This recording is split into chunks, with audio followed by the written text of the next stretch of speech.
Hello and good day, collective. I'm celebrating my birthday today, so it'll probably be a quick one. I don't know, I'm on my way back home. I gotta do a shop. I didn't even go shopping. I just went to go get some things that would reinforce structure in my home, and went to the beach, Santa Cruz, and Humble by the Sea, or Humble Sea, I think, is a great chill spot, and they also have a food truck that serves mole. So anybody who knows me knows I'll judge like a Mexican restaurant or food based on how their mole is fire, just straight fire. So anyways,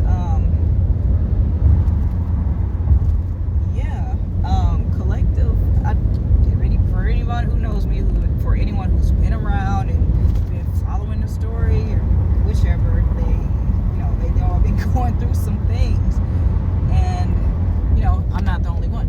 That is for sure. I'm not the only one. There's a stream. There's about 144,000, from the collective, right? All from the collective that have been going through this, and it's all because of our beauty. Internal, external, it doesn't matter. It's because of our internal beauty, more because of our perseverance, our resourcefulness, how we get through things, and it ain't nothing, and how our cutoff game is just strong. It ain't nothing for us to let a motherfucker go, or let a person, place, thing, and situation go. And we are the teachers of how to do these things, and so we can manifest bigger, just move on and manifest and move on to bigger and better things. So I was listening to a song from Drew Hill. Yes, Drew Hill. And it's one of my favorite songs. It's called Beauty. And it goes like she walks by me every day. I don't know, I always get nervous when I sing on camera. Her and love are the same. The woman who has stolen my heart, and beauty is her name. I'm hoping I can make you mine before another man steals your heart. And once that beauty is mine, I swear we will never be apart. And on the positive or karmic spectrum, right, that could be a good or a bad thing. Clearly that could be a terrible thing, if you get some thin line between love and hate, knife in the birthday cake, fatal attraction type situation, right? And but the whole storyline is a karmic trying to take a place of a divine feminine or masculine or emperor, empress, and trying to get with the counterpart and sabotage them as well. That's basically the entire storyline, in a clutch, basically. It's nothing much more to it. Of course, all the in between, the mess in the purse is like the makeup of the situation. Not saying that makeup is mess, but the dress up of the situation is all the stuff they try to do in between to cast these illusions to make people think that this ain't that and this is that, right? And while the divine counterparts are just chilling, minding our business, and living life, being an example, teaching, healing, being ourselves, our true authentic selves. Because it's if you're not your true authentic self, you can't help from shit. If you're not willing to accept yourself, how can you accept anybody else? Because you're judging them based on something like a negative experience you might have had, or a preconceived notion, that really doesn't belong in your narrative of your own life. So how can you, how dare you sit up and try to, how can you try to teach somebody? Well, how can you try to, tell somebody to be themselves when you aren't being yourself? And that's the whole journey right there. It's because we are, there is definitely a matrix, right, that teaches people how to fake it to make it. You know, and it has nothing to do with a job or anything like that, a job, a career, nothing. It's just like you're literally in this society, in a societal structure, you're faking it to make it. And people are like, you know, faking what they like and faking who they are, how they resonate with things, how they attract, how they manifest. You know, like not everybody manifests the same. You know, like example, right? So I was just walking along the beach, you know, just looking for, you know, where my vibe is going to be for the day, right? My vibe was at the Humble by the Sea, Humble Sea. I'm sorry, I can't remember the name. And then there was a Mexican food truck, right? I'm not even sure if it might have been Oaxacan or something like that. But anyway, I saw mole. That's all I know. I saw mole, and I was like, oh, pay a visit. And so I went to go get, you know, I went to go get a beer. I usually don't drink beer, but it was like a very tasty beer. It had CBD in it or something, and it was 10% alcohol volume, and it was called oh my gosh, it starts something with a T. I forgot what it was. When I go back, I'll let you guys know. But it was freaking good. Like, I'm just usually not, because I get full too fast, and I don't like being full off of beer. But that I could sit and sip all day. Like, that should really be a part of like a sipping pain or something so serious. And so I saw the truck, and I kept looking back, and I was like, then I saw the mole, and then I went up, I got the mole, and I was like, really, while I was sipping the beer in the past time, you know, prior to, I was really hoping for a chair right by the barrier, right by the, what do they call that, like the little gate that's right by the ocean. I was hoping for a seat like right by the ocean where I could, you know, and see, you know, be right by the ocean and like kind of sun gaze and get my light coals off the water, because it was like kind of like a narrow window where you could stare at the glistening water and everything and get those light coals for the mermaids and everything. And so right as I'm walking, I get my order from the mole. I'm, you know, putting the sauce on it and everything, you know, engage with someone, and then I turn around, the seat is just opening up. It was so beautiful. Like, and there was a couple leaving, and I was like, oh, too cool. So, you know, that's manifestation. You don't like sit there and wait for it. You don't keep like hopping back looking for it, and like, you know, just,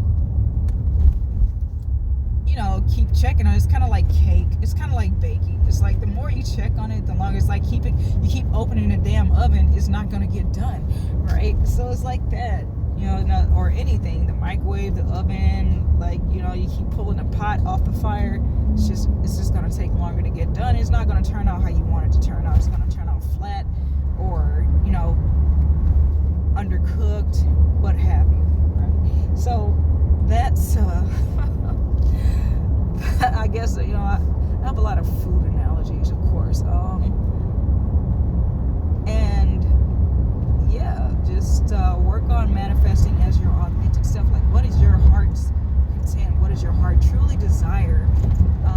Outside of, you know, if you're around, who are you truly by yourself? That's why it's so important to be able to be alone, like to be by yourself and just find out who you are as an individual, so that way you won't be confused in a group, you know, when you see, you know, what happened and why, you know, if things go south, you know why it went south, because maybe something happened that was not truly, you know, that wasn't true to who you are, authentic to who you are, or some person, place, thing, situation didn't resonate with you, and you know, and you know why it didn't resonate with you, because it wasn't true to who you are. You know why it wasn't true to you, if that makes sense.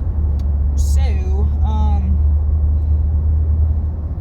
which I guess I should stop asking, because clearly, for what, you know, the great mind I'm hearing, it makes a lot of sense. You know, even when people try to use it against me, it makes sense. Even though they try to transmute it into something nasty and filthy and dirty. You know, some people, the karmics, or whatever, instead of transmuting it for their own greatest and highest good, which is what the intention is, they try to transmute it into something dirty, which inevitably ends up working out for me, because that was my intention in the first place, to transmute it into something positive. And we're all on our own, we're all on a learning, well, it's not even learning curve, we're just all on our own y-axis. We're all, you know, on our own frequency.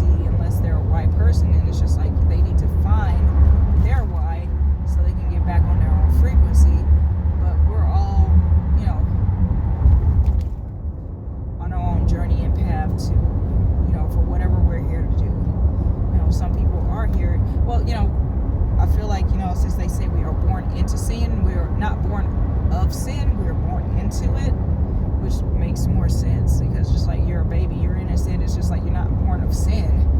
It's just like you're born into the shit, and like there's nothing you can really do about it because you're fucking helpless, right? It's like you can't really fend for yourself. You don't even have the consciousness to make. You have a consciousness. You don't get a consciousness until a little later in life to make decisions. Even then, you still don't know what you're doing. So that's why you have an upbringing based off the people you were raised by. Like some of us weren't raised at all. We were just kind of like, all right, so yeah, we're gonna be out. Take care of your brother and sister, whatever. And just kind of like you fend for yourself. You might learn a thing or two while watching them. Kind of try to look over their shoulder to see what they're doing to nurture themselves, and then know what you do and don't want, and basically you move forward with that, and you do the best you can with that, and you learn your lessons on your own. At least that's how it went for me anyway. But I laugh about it because it's true. The funniest things are always true. It's just like it's like I probably could be a comedian if I wanted. Well, probably not, because I don't know if I could stand up in front of a crowd and say this shit, but maybe I can. But I've always found some form of humor in every aspect of my life. If you can't laugh about it, then to me that says you haven't healed enough from it. You might be healed from it to the point it doesn't affect you, but for me, I can genuinely laugh about all the tragic shit that's happened in my life, but everybody isn't the same. So maybe for me, I feel like if I can't laugh about it, maybe it's a trigger. Maybe, who knows? If I can't laugh about it, then I feel like I haven't completely healed from it. Because it's just like, it's all really silly shit at the end of the day. And how long is this video? 12 minutes. And just learn to manifest off your own energy, your own pure energy, with no influence from the outside world, no influence from your, whoever is around you, your circle, social, professional, whatever karmic, whatever circle you might have around you. Let there be no outside influence from that. Just be your true and authentic self, and everybody on the outside looking in, that's them either learning or building karma, or if they're hating, they're building, if they're talking shit, they're building karma or trying to be antagonistic. But whatever the situation is, that's them just building their karma, and really realize it has nothing to do with you, because 95% of our problems, 95 to 98% of our problems with other people are really problems with us, because you can just really not have shit to do with a person. You can really just walk away, and go on about your life, instead of trying to have some power struggle with somebody about their own choices, habits, lives. Just like, everybody's here for some sort of lesson from it, and every encounter is a lesson. Everybody's mind is a classroom. Sometimes I keep saying, but sometimes you gotta go by the aspect, or what's the word I'm looking for? I guess go by the motto that everybody's mind is a classroom. You can learn from everybody. You take your lesson and you go. Some people are just meant to pull from, and you keep it moving. And yeah, that's really it. And some people just learn from you, even if they're like talking noise in the midst of it, because they don't want you to know that they're secretly admiring or watching to learn from you and things like that. Some people, like, they have videos on this type of stuff, like, why do people stare at you in public, this and that, why do people have certain types of behavior when you are around them, and you'd be surprised that a lot of it is admiration, and that's not to be like conceited or anything like that. It's just, I guess there's the psychological, but then that could even be misconstrued. So, but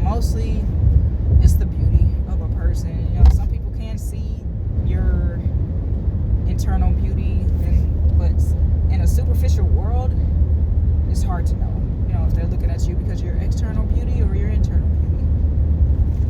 And yeah, they could be masculine or feminine. Like, men can be beautiful too. So I don't just think it's like females. There's some beautiful souled men out there, and